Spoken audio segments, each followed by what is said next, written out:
In this video, we're going to talk about why Newcastle United's Saudi Arabian owners won't pay out for a new stadium in full. Some interesting stuff on Osula, on Wissa, and more on Eddie Howe's press conference ahead of the big game this weekend against the Gunners.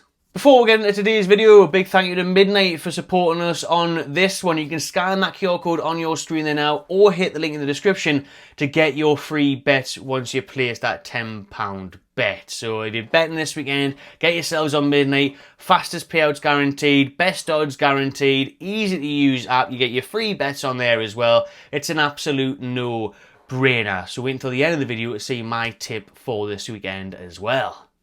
Buongiorno everyone, welcome back to the Magpie Channel TV. Howe's just done his presser and talking about new stadiums, he has said the future is exciting. There's exciting plans in the works. So we'll talk about that at the end of the show where we might go into his presser in a little bit of detail, but there wasn't that much to be honest. The big thing to talk about is the stadium update that dropped last night thanks to the Daily Mail, where they're saying PIF won't pay for a new stadium. Now, the headline in itself is a bit grabbing, but when it comes to it, it actually seems like it's rather normal procedure. So what has been said here about the developments on the new stadium? It looks, we've done videos on the stadium quite recently, to be fair. We've been there at the ground and we've been there in the backdrop of Leazes Park, where it seems inevitable that a new stadium will be built there. I say inevitable, that seems to be the number one goal and aim of the club. However, they do still have some things to work out, some opposition to get around before they can officially reveal plans for that new Leazes Park stadium. But on PIF not fully funding it. So when Newcastle do make a final decision on whether to build a new stadium as is expected or redevelop St James's Park, the project will not be fully funded by PIF, the Saudi Arabian owners of Newcastle United Football Club. Now, we've heard before from the likes of Brad Miller, our CCO, on Newcastle writing a once-in-a-generational cheque. They said the Saudis, the amount of money they're going to put in, they have to get the decision right. They don't really see it as a smart investment. And remember, the I in PIF is investment, so they're not messing around here. This is still a business, which does raise a few eyebrows because Newcastle United have been told that, it doesn't matter about money, does it? You know what I mean? Or infrastructure doesn't go towards FFP and PSR. The £2 billion that's expected to cost for a new stadium to be built is a drop in the ocean for the Saudis, isn't it? 2 billion, what's that? It's like us 20 quid. You know what I mean? It's like us trying to buy a pasty these days, that and a paint. It's nought. So for them to kind of now come out and be like, oh, well, we're not going to fund it all. I mean, it's once in a generational check. It isn't all just coming from us, but we're going to get into why that is quite the ordinary when it comes to new stadiums being built for any football club. But on Brad Miller, who said this last year, while we've got the ability to invest and the commitment and ambition to invest from the ownership, we only want to write the cheque once. Stadium investment is genuinely a once-in-a-generation opportunity, and we want to make sure we get that right. Obviously, they can't afford any hiccups, mishaps. I watched a thing with Daniel Levy and Gary Neville on building their new stadium, the Spurs Stadium, and he said, they thought it was going to cost 800 million, end up costing more than double that. They end up spending way more than they thought when you actually get in there and the building materials and this needs tweaked and that needs sorted out. The original price is never the price, it actually always goes way above that. So they know that with the investment of a new stadium. But they also know the cost of redeveloping St James's Park to maybe 62,000 isn't going to be worth it. It's going to cost about £1 billion just to do that. So they're looking at it and thinking, well, we may as well just get that out. We may as well just get the new stadium built, spend another £1 billion, and at least we've got a whole new stadium purpose-built for more events that can be utilised more often, and they can see a bigger return on investment on that. So they're saying in this article that a pitch document has been circulated with a view to securing finance on the project. While still at an exploratory stage, it is thought any debt would belong to the club in the long term rather than PIF. For example, if the cost for a new stadium is $2 billion, it could be that half will be funded by PIF and the Reuben brothers, 15% owners of Newcastle United, and half taking out as a loan. Sources have stressed that this is standard practice and is the finance model used by other Premier League clubs when building new stadiums or redeveloping existing ones. So when you first read it, you think, hey, why aren't they just putting all the money in? The Saudis got endless money, endless pots of cash. Come on, you can afford $2 billion. Don't put the loan back on the club. Don't do that. I mean, that part I don't like the sound of, but again, they're saying here that it's general practice. It must just be the protocol, the way it has to be standard.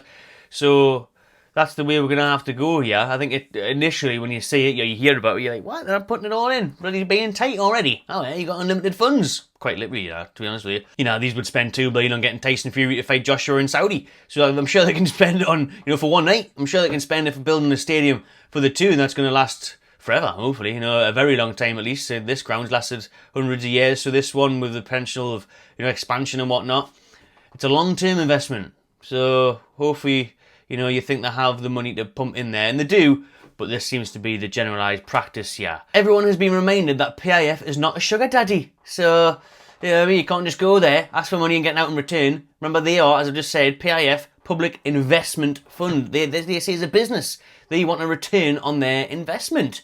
So that is why this is kind of a structure that works, and again, despite infrastructure not impacting PSR and FFP, the owners are making a decision financially for the project as they would with any other business venture in their portfolio, and there's many of those.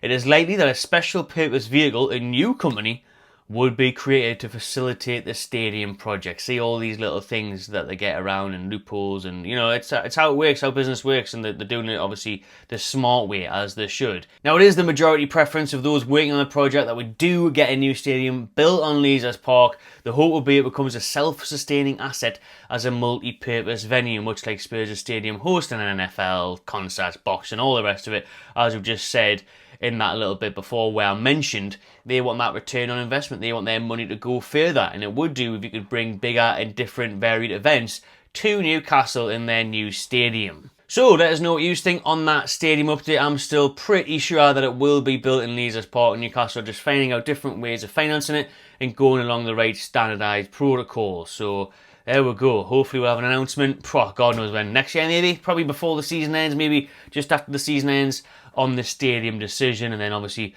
we've got the club crest as well. But there's more videos on those topics on the channel if you'd like to search them on the Magpie channel. There's more in this article about the vice captaincy battles. We should learn today who's going to be promoted to take over Callum Wilson in that leadership group. So the departure of him means that we had one less vice captain, de facto captain in there. We've got Bruno, we've got Dan Burn, Jacob Murphy, Kieran Trippier, and Jamal Lascelles still club captain. But Eddie Howe is seeing over a democratic approach to this, where the process is each player gets a 1, 2, 3 vote on their choice of teammate to join the group. So we'll find out soon. I think it'll be Joe Linton. That's who I'm going for. It'll be Joe Linton. It's either Joe Linton, Nick Pope, or Sandro Tonali, or Fabian Schär, according to this article here. But I could just say it given to Big Joe. I mean, any one of them deserves it, to be honest with you. Well, more so, I don't know, Tonali, obviously he's absolutely unbelievable, but is he a captain? I don't really, does he have that voice? Obviously he's not going to be a captain anyway. It's just part of the leadership group, so maybe Tonali does get in there because of how good he is, but Shaw as well, experienced, been here a while, but again, does he have the voice? Nick Pope, don't think so. I think Joe Linton, with his experience, his evolution as a player, he's been here for years now, he's definitely a voice in the dressing room, he's definitely a warrior, a battler, so for me, it points towards Joe Linton, but hey, everyone we've listed there could get it, and could deserve it. On to Johan Wissa now then, who, as we know, unfortunately, has been injured for a few weeks, ruled out for 5 weeks overall, so he's meant to be back for that Brighton game on October the 18th. I'd say there's a slight positive here, but does it really matter? Is this really going to push the boat out for us? Basically, UEFA, under their club protection programme and the insurance scheme that covers clubs while their players are injured on international duty and then they are unavailable for 28 consecutive days, they kind of pay their wages basically. So they're going to cover Wissa's wages from October the 7th until the day he makes his belated debut in black and white. So yeah, you're probably going to get a couple of weeks' wages covered for Wissa from then.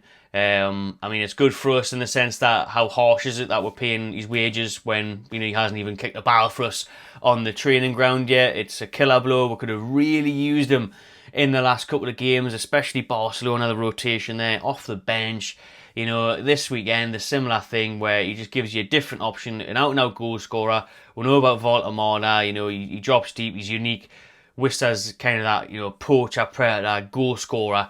So spending 55 million on him and not being available is an absolute sucker punch, but that's the way it is. But let's talk about a striker that has found the net recently, and that is Big Willie style. That is William Osula.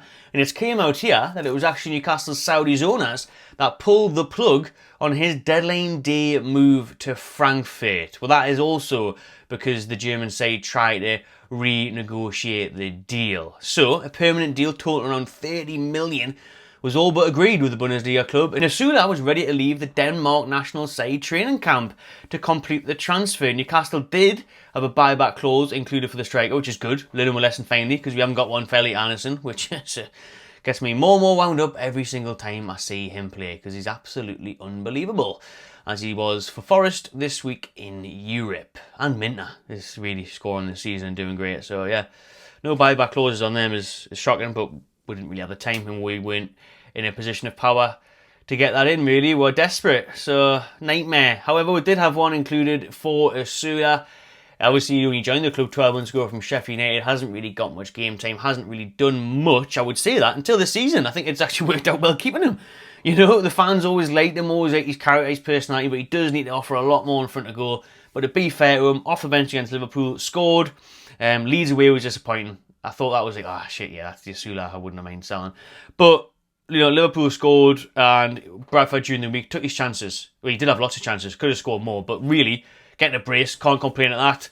Looked good, looked lively all night long, caused a problem, could play out wide as well, bit of versatility. So I think it's a good job we kept him now, especially after Wissa's injury. We should have knew this, to be fair, with Newcastle's luck, you know, all your injuries we get, that we can't afford to only have two strikers. Yeah, we've done that for years with really Isak and Wilson, so we had to keep Osula, really. But the reason we did keep him is because Frankfurt trying to change the make of the deal very late on. So instead of the transfer fee, they wanted to do a loan to buy. So they were going to pay a loan fee of around £6 million with an obligation to buy. But Newcastle's majority owners, PIF, said that a lot this video. I'm with PIF, but you can't to bed the night dreaming about PIF if I get any sleep. Cheers, baby. You know what I mean? I'm just joking. She's been sound. Absolutely sound, to be fair. On the back of Frankfurt changing the negotiation, PIF stepped in and cancelled it. They sent instruction for the move to be terminated. And now there's feeling on the inside of huge relief, I bet, after Wissa's injury and Osula finding the back of the net. So, Osula's actually our top goal scorer this season so far, which isn't bloody hard, at any amount of nil-nils. So with him scoring 3 goals now, he is leading the line in our goal-scoring chart. So does he get a chance against Arsenal? He should at least be on the bench. Yeah, I want to see Voldemort start, surely. But Osula will be on the bench and looking to come on and make an impact like he did against Liverpool, to be fair. So at least he's chomping at the bit and doing his bit to try and prove a point and get his way into the team. I really hope he can be a success, you know. I really like him as a person. He's got great character, gets on well with everyone in the dressing room, lively, bright spark.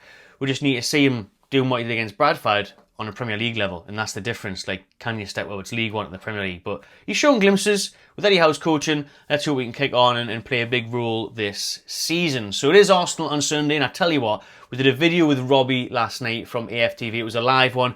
So if you just go onto the YouTube section on the Magpie channel, go to live, you'll see our podcast there and you'll see the latest video with Robbie. There's a 25-minute preview there for Arsenal, talking all things Arteta, how, and all the rest of it. So you're better off just watching that and to get an idea of how I feel going into Arsenal on Sunday. Because Eddie Howe's press conference wasn't loads to take away. He talked about Murphy having a slight problem. He should be okay though.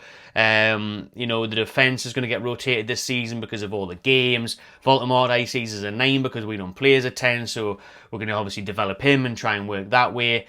And he's pleased with how things are going, and they hope they can just start scoring so the results match the performances. Yeah, so there we go. I've talked enough in this video. I don't want to waffle more about Eddie Howe's press conference. But if you just want to get involved in Midnite, you can scan the QR code that is on your screen there now. You can hit the link in the description to get your offer. So if you're placing a little wager this weekend, do use my link on Midnite. I'm going to go for 1-0 Newcastle. That's my bet this weekend. And I did win this one the other day, by the way. That was a free bet. That was from one of the free ones that you get. If you bet £10, you get your free bets. I placed that bet. I won. Happy days. All right, then. Well, happy Friday, everyone. Have a good weekend. Stay locked in at the Magpie channel. I'm actually sitting with Robbie from Arsenal Fan TV on Sunday at the game, so that's going to be a belt. I'm going to wind him right up, and hopefully we beat them once again. Subscribe to the channel, drop a like, and I'll see you on the next one.